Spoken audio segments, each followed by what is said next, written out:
नमस्कार दर्शकों, आपके अपने चैनल व्रत और कथा में आपका स्वागत है। आज हम आपको उस पुण्यदायी एकादशी की कथा सुनाने जा रहे हैं जो पितृपक्ष के दौरान आती है और जिसके प्रभाव से न केवल व्रत करने वाले के पाप नष्ट होते हैं बल्कि पितरों को भी अधोगति से मुक्ति मिल जाती है। ये कथा भगवान श्री कृष्ण ने स्वयं धर्मराज युधिष्ठिर को सुनाई थी। तो आइए उसी पवित्र संवाद के माध्यम से इस कथा को श्रवण करते हैं। दृश्य युधिष्ठिर और श्री कृष्ण के संवाद का आता है। धर्मराज युधिष्ठिर ने पूछा, हे मधुसूदन, हे जनार्दन, मैं आपको प्रणाम करता हूं। कृपा करके मुझे ये बताइए कि आश्विन मास के कृष्ण पक्ष में जो एकादशी होती है उसका नाम क्या है, उसकी विधि क्या है तथा उसके व्रत से किस फल की प्राप्ति होती है। भगवान श्री कृष्ण बोले, हे धर्मराज, तुम्हारा प्रश्न अत्यंत कल्याणकारी है। आश्विन मास के कृष्ण पक्ष की इस एकादशी का नाम इंदिरा एकादशी है। ये एकादशी पापों का नाश करने वाली तथा पितरों को अधोगति से मुक्ति देने वाली है। हे राजन, अब मैं तुम्हें इसकी पावन कथा सुनाता हूं, ध्यानपूर्वक श्रवण करो। इस कथा को सुनने मात्र से ही अश्वमेध यज्ञ के समान फल प्राप्त होता है। इंदिरा एकादशी की संपूर्ण व्रत कथा। भगवान श्री कृष्ण कहते हैं, हे युधिष्ठिर, प्राचीन काल में सतयुग के समय महिष्मतीपुरी नामक नगर में इंद्रसेन नाम के एक प्रतापी राजा धर्मपूर्वक अपनी प्रजा का पालन करते हुए शासन करते थे। वे मेरे परम भक्त थे और पुत्र, पौत्र, धन धान्य आदि से पूर्णतः संपन्न थे। एक दिन जब राजा अपनी सभा में सुखपूर्वक बैठे थे, तभी आकाश मार्ग से देवर्षि नारद का आगमन हुआ। राजा इंद्रसेन उन्हें आया देखकर तत्काल आसन से उठकर खड़े हो गए और विधि पूर्वक उनका पूजन किया। कुशल मंगल पूछने के बाद राजा ने देवर्षि नारद से उनके आगमन का कारण पूछा। नारद जी ने कहा, हे राजन, मैं यमलोक से होकर आ रहा हूं। वहां मैंने तुम्हारे पिता को देखा। वे अत्यंत धर्मात्मा और पुण्यवान थे, परंतु एकादशी व्रत भंग होने के दोष के कारण उन्हें यमलोक में यातना भोगनी पड़ रही है। नारद जी ने आगे बताया, तुम्हारे पिता ने मेरे माध्यम से तुम्हारे लिए एक संदेश भेजा है। उन्होंने कहा है, मेरा पुत्र इंद्रसेन यदि आश्विन कृष्ण पक्ष की इंदिरा एकादशी का व्रत मेरे निमित्त करे तो उस व्रत के पुण्य से मुझे मोक्ष की प्राप्ति हो सकती है। ये सुनकर राजा इंद्रसेन अत्यंत दुखी हुए और उन्होंने देवर्षि नारद से इंदिरा एकादशी व्रत की संपूर्ण विधि बताने का आग्रह किया।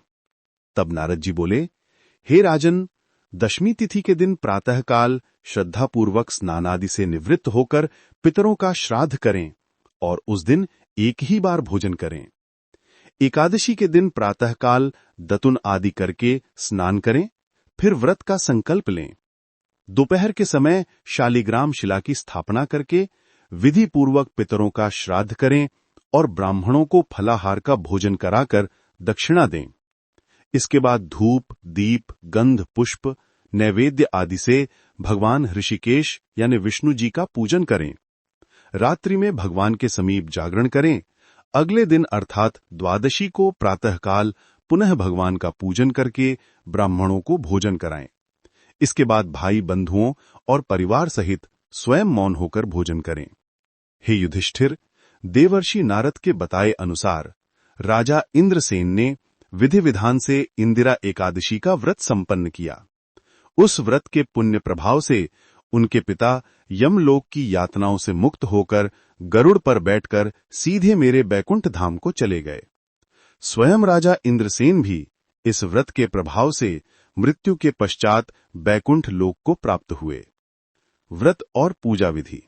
भगवान कृष्ण आगे कहते हैं, हे धर्मराज, अब मैं तुम्हें वही पूजा विधि बताता हूं जो देवर्षि नारद ने राजा इंद्रसेन को बताई थी। दशमी तिथि। दशमी के दिन सात्विक भोजन ग्रहण करें और ब्रह्मचर्य का पालन करें। एकादशी तिथि यानी व्रत का दिन। संकल्प। प्रातःकाल स्नान के बाद हाथ में जल लेकर व्रत का संकल्प लें। हे भगवान विष्णु, मैं अपने पितरों के मोक्ष और आपकी प्रसन्नता के लिए इंदिरा एकादशी का व्रत करने का संकल्प लेता हूं या लेती हूं। पितृ श्राद्ध। इस दिन पितरों के निमित्त तर्पण, पिंडदान या श्राद्ध करना अत्यंत पुण्यदायी है। विष्णु पूजन। दोपहर के समय भगवान शालीग्राम या विष्णु जी की मूर्ति स्थापित करें, उन्हें पंचामृत से स्नान कराएं, फिर चंदन, पुष्प, तुलसी दल और फल मिठाई का भोग लगाएं। धूप दीप जलाकर आरती करें और कथा का पाठ करें। जागरण। रात्रि में भजन कीर्तन करते हुए जागरण करें। अगले दिन यानी द्वादशी तिथि पर प्रातःकाल पुनः भगवान की पूजा कर ब्राह्मण को भोजन और दक्षिणा दें। इसके बाद शुभ मुहूर्त में स्वयं भोजन ग्रहण करके व्रत का पारण करें। संपुट का प्रयोग। हे कुंती पुत्र, इस कथा का पाठ करते समय यदि ओम नमो भगवते वासुदेवाय मंत्र का संपुट लगाया जाए तो इसका फल सहस्त्र गुना बढ़ जाता है। कथा का एक एक अनुच्छेद पढ़ने के बाद इस मंत्र का जाप करें। इससे व्रत का पुण्य शीघ्र प्राप्त होता है और पितरों को निश्चित ही सद्गति मिलती है। तो ये थी इंदिरा एकादशी की महिमा और कथा। भगवान श्री कृष्ण की कृपा आप सब और आपके पितरों पर सदैव बनी रहे।